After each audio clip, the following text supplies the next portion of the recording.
Wake that ass up. Early in the morning. The Breakfast Club. Morning, everybody. It's DJ Envy, Angela Yee, Charlamagne the Guy. We are the Breakfast Club. We got some special guests in the building this morning. That's we right. have Stacey Tisdale. Welcome back, Stacey. Thank you so much, Envy. Always good to see you. Absolutely. And also we have Louis Gossett Jr. Welcome, sir.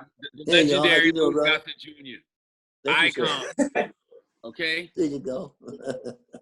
a man who made being bald cool. You don't get the credit. You don't get the credit you deserve for making bald cool. I figured I'd at least get some free haircuts, but that ain't gonna happen.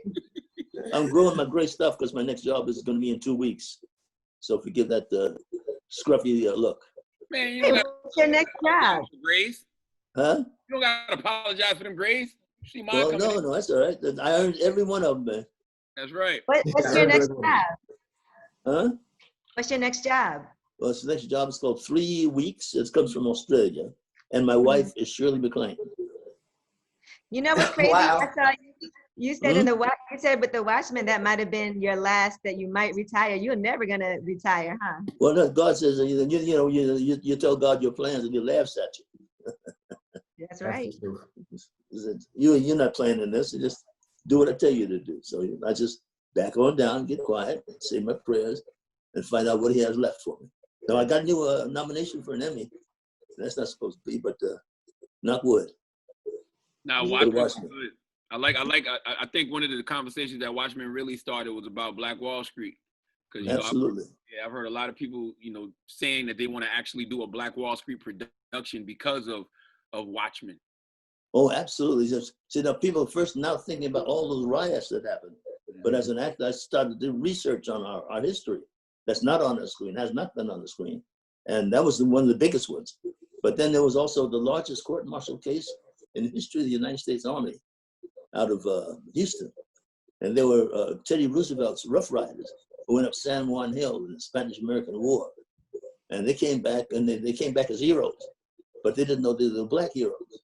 So they painted the train station, and they put a band together, gave them new outfits. And they said, da, da, da, da, da, da. And all these black soldiers came out, and the band stopped. They made to go back to this new fort, back of the line, back to town. And then 2 days later, some servants were being mistreated by some police, and the soldiers intervened. The end result was that the largest court martial, 1,500 boys were hung. And that's two. And there's others. Michael Jordan's place, where they invested some money, got some African fishermen to come to North Carolina. And that was before slavery. They were experts on fishing and building boats and houses. And they did so well that just like Tulsa, they had all the money. The farmers came out of the woods and killed all of them. That's Cape Fear. Wow. So when you do research, you'll find out more about yourself. Notwithstanding, all those things notwithstanding, you don't know, I bet you don't know how deep and how original your culture is starting in Africa. Right. I mean, it's amazing when you do research as an artist, which is why I got the head start, how prolific our civilization ever done. Well, we have elements of that civilization around the world before Christopher Columbus. Right. So all of a sudden you realize what they've taken away from it that we don't know, lest if we knew we would take over. We are now into a position now where it takes us to do the benefit of us all, because nobody's going to be better than anybody else now. It's going to take all of us to do the thing to save everybody. Otherwise, nobody's going to win nothing. Right. Now, how did you hook up with Stacey Tisdale? I know you guys are doing the real estate reset. How did you guys get together? I don't really remember, It was actually one of the directors of Watchmen is a good friend of mine, Nicole Cassell. Oh, Nikki. Oh, that's right. Nikki. What that little lady does such big tapestries. She's brilliant. And Nikki's a white woman, and she and I were away with our kids actually last year. And I'd known she'd been in Atlanta working on Watchmen, and she told me what it was about. And if you know Nikki Cassell, she's also nominated. I mean, she's very quiet, very meek person. And she's telling me about this show that's like bringing up things like reparations and all this in Tulsa. And I looked at her, I'm like, do you know that this can start a national conversation? Oh, and she had No idea. Amazing. And of course, it's gone on to do that and more. But what was so amazing to her was that she and Damon Lindelof, who actually created this HBO series, had never heard about Tulsa before they read the script. Yeah. 90% of that staff had never heard about this before they read the script. So if you're familiar with the original Watchmen comic strip, the enemy was nuclear destruction. But in this one, he tripped on history. Yeah. He stumbled into this one, yeah, when Damon when he read about Tulsa, it was like, holy crap, I didn't know about this. Millions of people aren't going to know about this. He decided to make racism the enemy. Right. And it ended up brilliant man. Yeah, getting more than they ever realized. And it's opened up a conversation about racism, and people are anxious to learn. And Angela and I have started this campaign called Real Estate Reset to try to close the housing gap and to get more Blacks into home ownership. Absolutely. And we feel like we actually have a shot now because people are open to learning, people are open to education, and like Nikki, once people learn, they'll want to learn more about systemic racism. So we're kind of trying to jump on this opportunity and educate people, get more Blacks into home ownership. I got you. So have you investigated, you young folks, have you investigated why racism was invented in the first place? Let's talk about it. Yeah, please. Okay. First civilization ever recorded on the planet was in Africa. And so, you know the name Marco Polo, for example? Yeah. He went to China first because he's one of, there was about 20 of them from different countries discovering the world. Christopher Columbus came and discovered the new world. The Africans had already been there. But to make a long story short, they came to the shores of Africa around Ghana, and they came off the boat. And those Africans were studying animal husbandry, astronomy, medicine, arithmetic, and they had been doing it for hundreds of years. And they were large, they all looked like guys from the NBA. So they made a decision that if we're going to take you, this all is diamonds and gold, and it's an established civilization. So they figured, oh, well, we have to do something about this, because if we let this go, we won't run the world. That's the European concept of running the world. So they said, we have to study this civilization, make sure it never takes over again, because we had taken it over before. So now, today, if you travel Europe and Asia, you will see elements of that civilization in every major city in America. You have not been taught that in schools. That has to be in the schools, and everybody should know about everybody's culture. And when you get everybody on the table, talk about their culture, you mix those cultures together, we won't have a pandemic at all, because we'll take better care of one another. The bottom philosophy in Africa that kept them being the first, the most successful, that everybody in the family had something to do first for the benefit of the whole tribe. Didn't cost any money, but what you did was for the benefit of everybody else. So that's why we're still here. That is in our DNA. So if you want to survive, it's not the money. It's going for the benefit of your whole family, your whole city, your whole neighborhood, the whole world. That's the answer to all of it. Can I just repeat that one part, Mr. Gossett? You said the benefit is the one. For the benefit, in the tribes in Africa. Okay. When you say 3 years old and you get able to walk, then your job is to gather the beans and the cherries and stuff, and you put it in the middle, and everybody ate.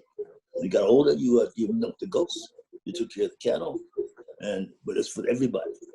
And then you get older, then you start hunting food, you put that in the middle, everybody ate. There was always something to do at every age in that tribe. So it was a self-contained amoeba. That's the first time that Europeans found it. His name is Professor Leakey, L-E-C-K-E, a Swiss man who found the head of the oldest head that he had ever discovered at the foot of Mount Kilimanjaro. So the curiosity came. So now there was a kind of a paranoia happening in Europe. If we don't do something about this, they're going to take over because they're way ahead of us. So racism began with that. It didn't have to begin with that, but it is. Right. So when we dismantle it, we're dismantling it for the benefit of us all. There's no time to get revenge or resentment. There's just time to be chosen with your power and your intelligence, once you remember what it is in your DNA, to lead us all from mutual salvation. And Go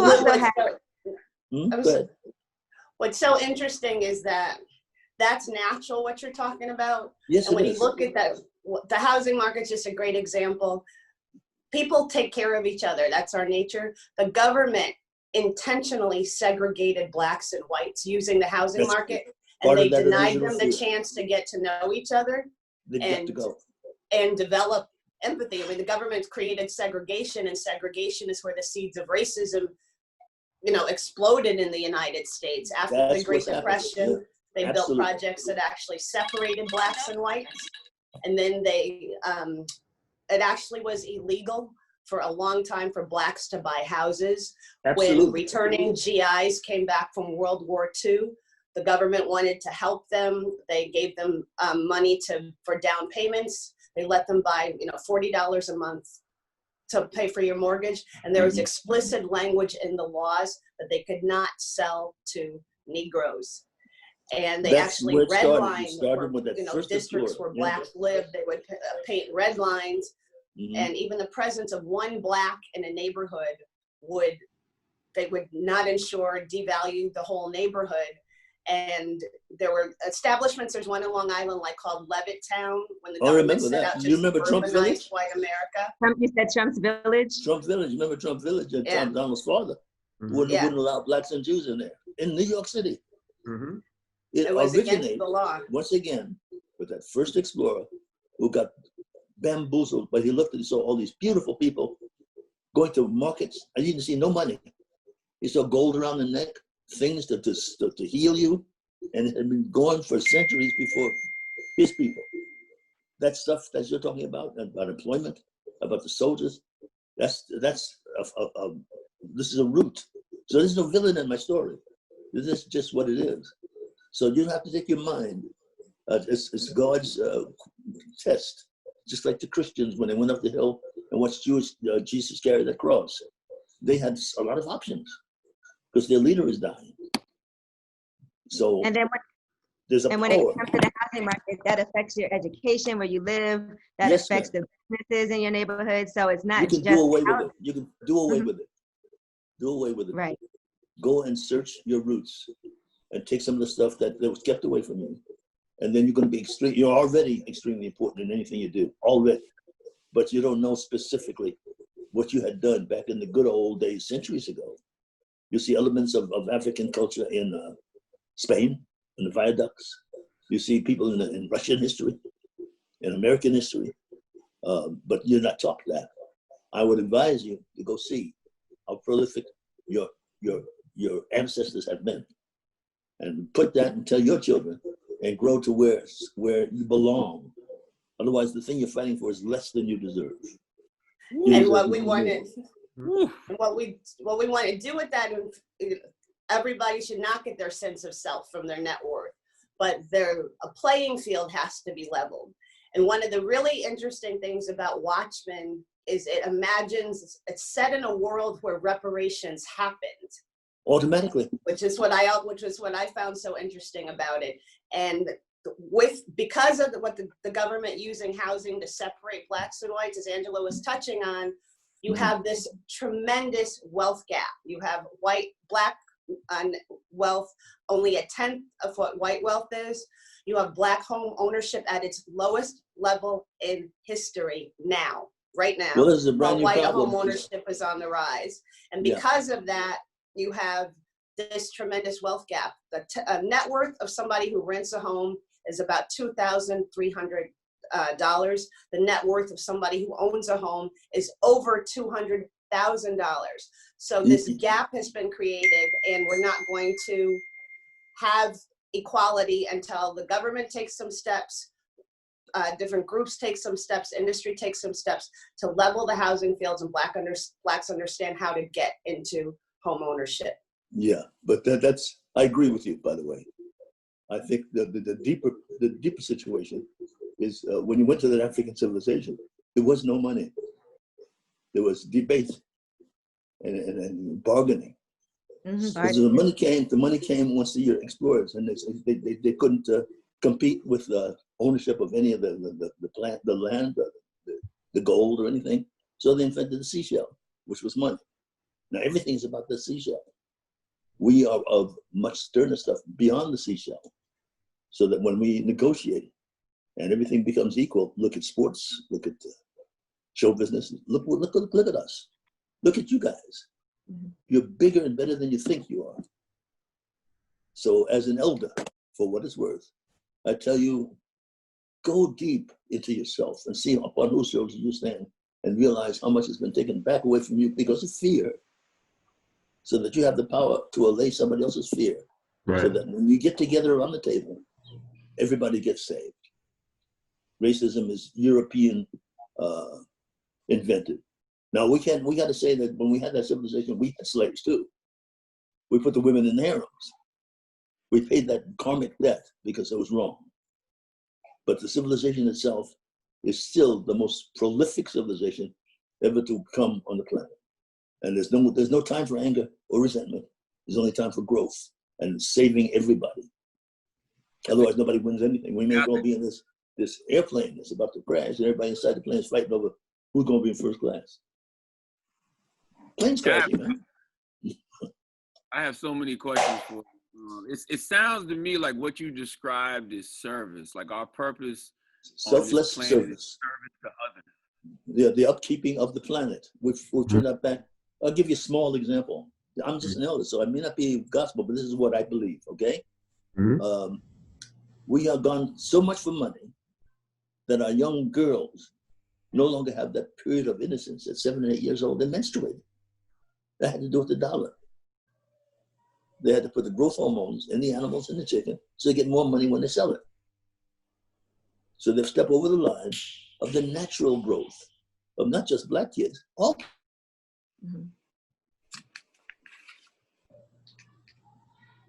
Menstruate at 9 years old.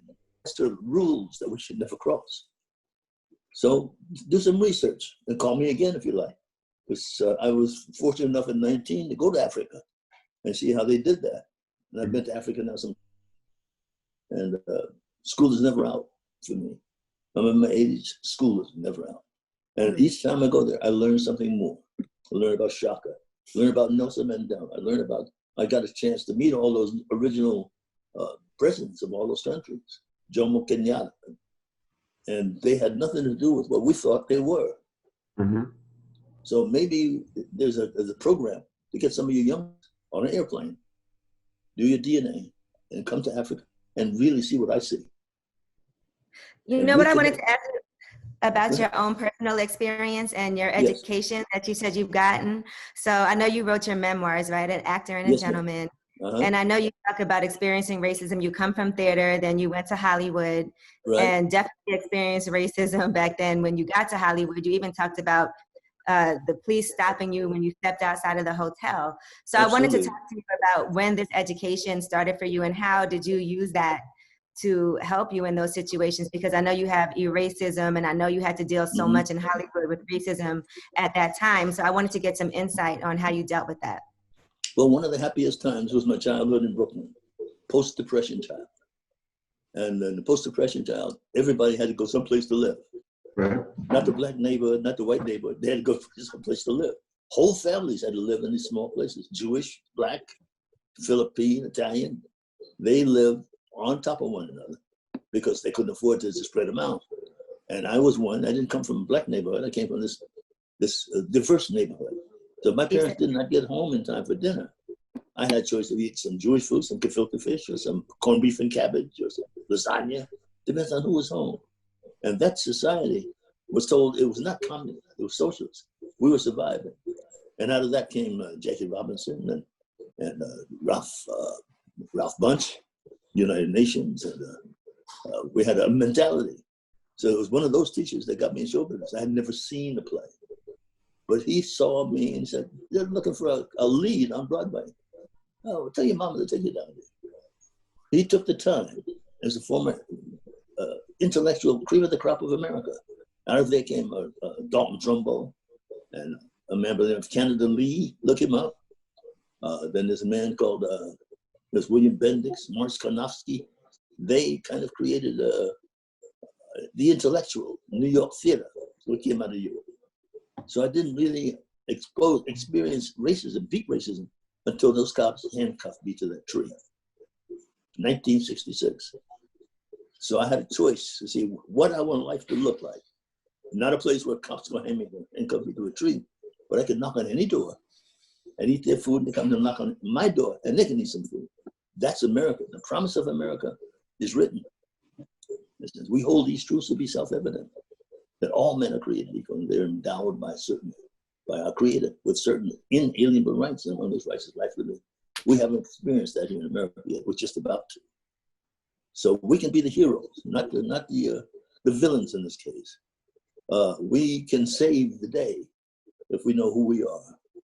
We're saving the day even as we speak, as you know now. Look at sports. Look at it. Look at the new vice president.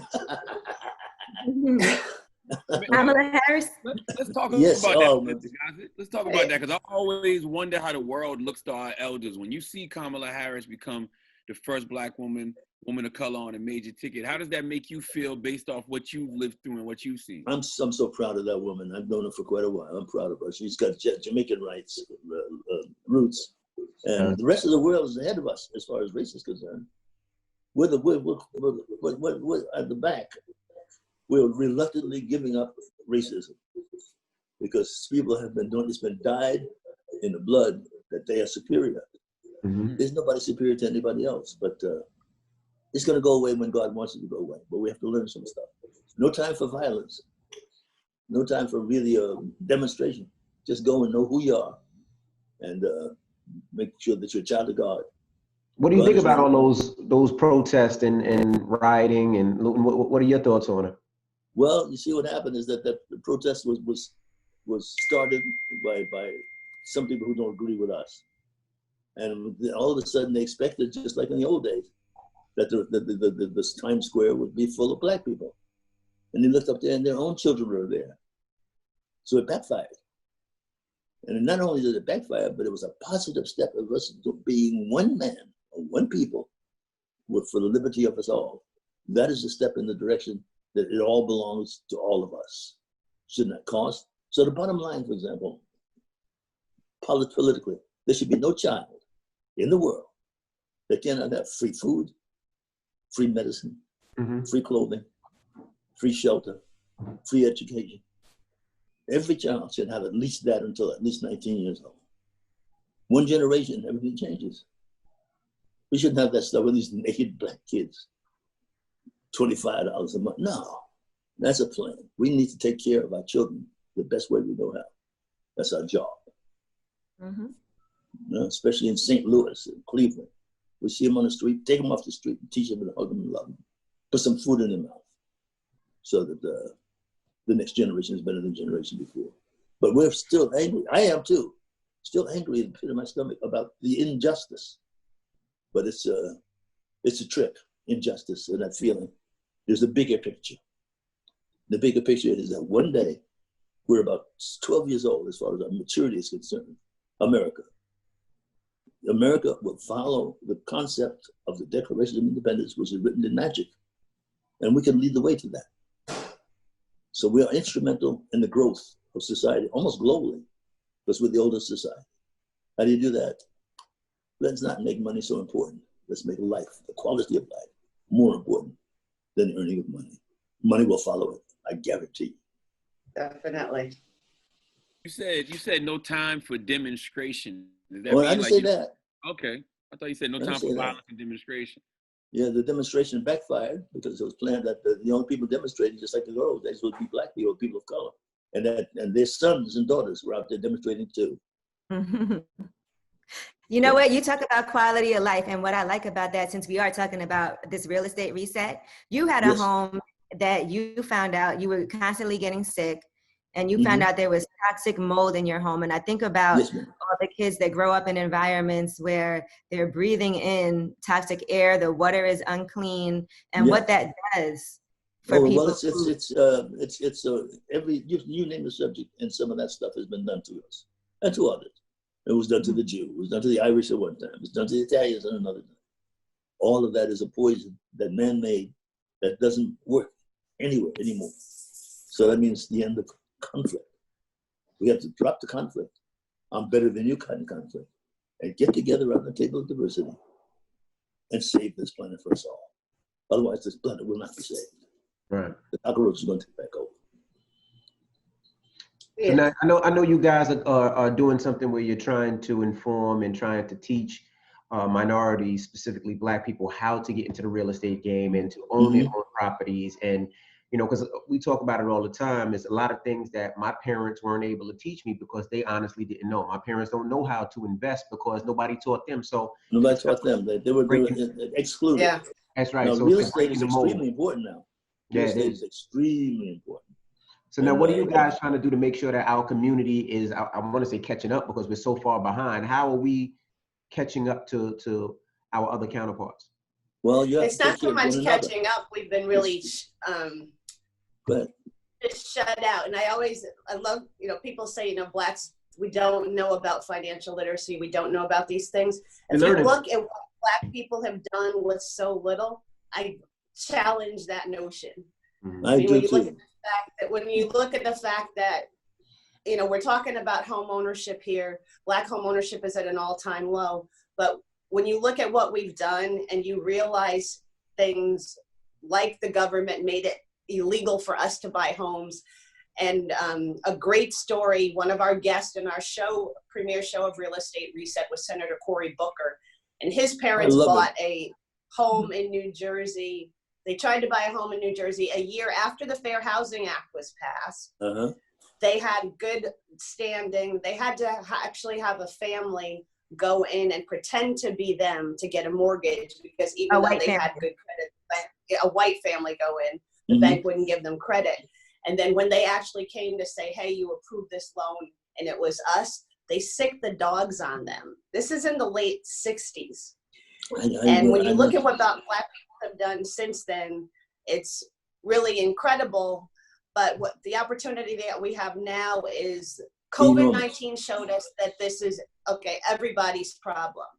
Absolutely. And Black, white, brown, yellow, everybody had their economics hit by COVID-19. And what COVID showed us was how disproportionately it hit the Black community. So the reality of it is, I don't care, you know, Mother Nature's changing us all, taking us all her own way. And within 10 years, people of color are going to be the majority population in the United States. Black people are a big part of that. So what the question people have to ask themselves, what does this country look like if the majority population is at the lower end of the wealth gap? That is everybody's problem. People, because of things like Watchmen, are anxious to know, okay, what can we do? What, you know, should we do? We've partnered with Rocket Mortgage, and in this show, you're going to see expertise from Fannie Mae, from all different people, to teach Blacks how to prepare their credit, how to understand mortgages, how to partner with the right people, but also we're bringing in people like Senator Booker, because we have to push Washington to level the playing field. But I think, as Lou was saying, with protests and stuff, we have an opportunity to do that now. And that's what Real Estate Reset is all about, because everybody has to fix this problem. Well, let me ask all of us one question. What is the solution?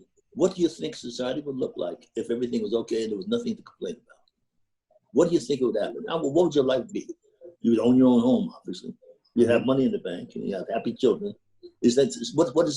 What is your dream? I need to ask young folks, what do you think the solution is? How do you want it to be? Can it be a life of fighting for your rights? There's got to be a solution. There's got to be an end to the sentence. What does that look like? I mean, you're on it with the racism. I mean, you're teaching people about mindset and everything. Yes, man. I've been, for 5 months, I've been in the island of Dominica, not by choice, because the airport shut down around us after, because of COVID. My son and I have been here since March 24th. I have to say, living 5 months in a culture where racism does not exist has been a tremendously eye-opening experience. The people have a confidence, a contentment, and that racism thing isn't weighing on them like it weighs on Black Americans, and it's noticeably absent. So really, like you're talking about, and I know, like, you know, happens at the Breakfast Club, it's working on that mindset for people. It's happening really today. It's happening today. We have to enhance on that. In sports, it's amazing. All these European athletes coming in all of a sudden and working with the Blacks have accepted them, right? So this is what it looks like. You take it from there. What were you guys gonna say? Oh, racism. That's it. Mm-hmm. See the 4 different colors of the hands. Absolutely. Before the game, together to beat the enemy. So it's easy to fight on a daily basis for your personal rights. It's for everybody's rights. So together we can save the planet. Can't do without one another. So it's I understand the anger. I understand the resentment of the inequity, but nobody wins until we do it together. What are those steps? Ask the NBA. Mm-hmm. Ask football. Ask baseball. They're doing it pretty well. You think so? Yes, we're gonna. You hear those boys talk? Yeah, but I'm looking at the equality. Like, you know, like there's not a lot of NBA owners that are black. We're at that place now. There's only one, We're at right? that place Head now. coaches hardly like. Yeah, well, we're at that place now because we if it wasn't for us, nobody would come see us. We're at that place now. I agree. You asked a great question. I think the end of the sentence starts with atonement from America, like America acknowledging its original sin, which is slavery, and then providing reparations or some type of economic equity package for Black people. But I don't know if we ever could truly get to equality, because even if everybody is doing well financially, we just have so many differences. We have different values. Height. Has nothing to do with money. It's values. The quality of life has to be included in this society. So money will follow naturally, but it's important. Maybe we're losing our direction when we make all that money. So it might be a deeper situation, more spiritual, more traditional, whatever. The real estate is important. Ownership is important. Right. So don't think about money for a minute. See what's going to keep you around here, and all of a sudden you will inherit what you've been fighting for, more than what you've been fighting for. So we can't wait for permission for us to be equal. You know, there's not even a law. It's us. I think what a lot of us want, and like you have spoken about earlier, is to be able to provide for the next generation and make their lives more comfortable too. I think right now I look at it like it's not about us. It's making sure that who comes after us we're able to pass down house to the next generation. We're able to make sure that they're in a better position than we ever were. You plant the seeds in the next generation, not the next Black generation, the next generation. But by example, that's what we did when we were in the Reconstruction. How did we survive all that slavery and Reconstruction? By taking care of one another. I have a great grandmama. Her assignment was to take care of me and my cousins. And there's a photograph of me and her, of me starting in show business at the age of 17. And she came to see me that following Sunday matinee. It's a picture of me at 17 and her at 117. So now, about 5 years before that, there was a thing happening, a plague in the neighborhood, the Black neighborhood. Actually, it's everybody's neighborhood. There's polio. I didn't get that, but I got rheumatic fever. My temperature went above 103. No doctors coming. You know, when we're poor and stuff. So grandma went in the backyard, no garden. She got some yam. She must have been 93 by then, you know. And she did something in the kitchen with the yam, and it smelled terrible. She mixed something with the yam and put it in an argyle sock. It was almost too hot, and she put the argyle sock on my foot and wrapped it with wax paper. And within 6 hours, my temperature went from 103 to 96.7. No, the doctors know how to do that, but they can't make no money by doing that. You see the difference in what I mean? That's just medicine. Mm-hmm. If somebody's hungry, you have a garden out there. Tell you, open your mouth. That's what we used to do. Open your mouth. You need a shirt. Junior, give that boy that shirt. Mm-hmm. So more of that together in real estate, in law, and medicine is we have the keys to the kingdom, but those lessons have been taken away from us. Because it's in the books that are written about mankind. A lot of them came out of Ethiopia. We have the lessons, it's in books, but we have been taken away from those books, so we don't know. Do some more dealing and some more research and see how important you really are. Absolutely. You can save the day. Yeah, that sounds like when people always say, "Oh, I'm trying to get whole. I'm trying to get whole," but it's like you're already whole because you're connected to something that's way bigger than you. Yes, sir. Yes. Yeah. And Charlamagne, yeah. I'm sorry.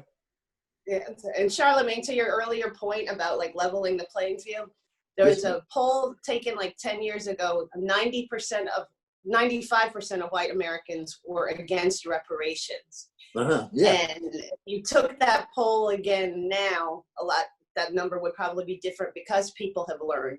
And like Lou, you were mentioning war. President Eisenhower during the war, when he was really losing, high fatality rate, and he needed blacks to come into the army, and he set out a campaign to bring blacks into the front lines. Right. And as they integrated with those white soldiers, by the end of the war, researchers actually measured there was no more bias really with the white shoulder. And what they came to learn is that 8 contacts eliminate a bias. These black and white soldiers working together, they got to know each other, they were able to empathize each other, and the biases went away. And what we love about what Watchmen's doing right now is as people are learning, they're starting to see, wait a minute. Absolutely, they're ready. We do have to level the flying field, and that's really, when you look at the bigger picture, that has to start in the housing market. Absolutely, man. I agree with you. So there's a way of doing that. We got to do it in many ways you can figure out to get people in decent homes so they can take care of themselves.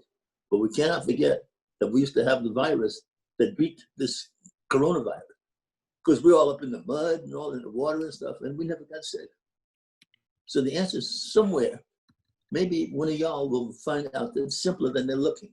It might be simpler, but you don't know because they took the information away from you. And there's no reason to get angry at them. Just get the information back and save the day. For what it's worth. That's this. I'm expecting it to y'all. I wish I can see y'all take this over and save the day for us all. You're the histories, you're the heroes of history. But you've been hypnotized. Absolutely. All right. You're smarter than you're told. Well, we appreciate you for checking in and giving us all this knowledge. And we're definitely going to stay up with you more and talk to you more as things go on, because we love your point of view and the things that you've seen and know. Well, there's a lot of love. I don't have any hate for anybody, even the man who killed people, because he doesn't have the light on. We have the light on.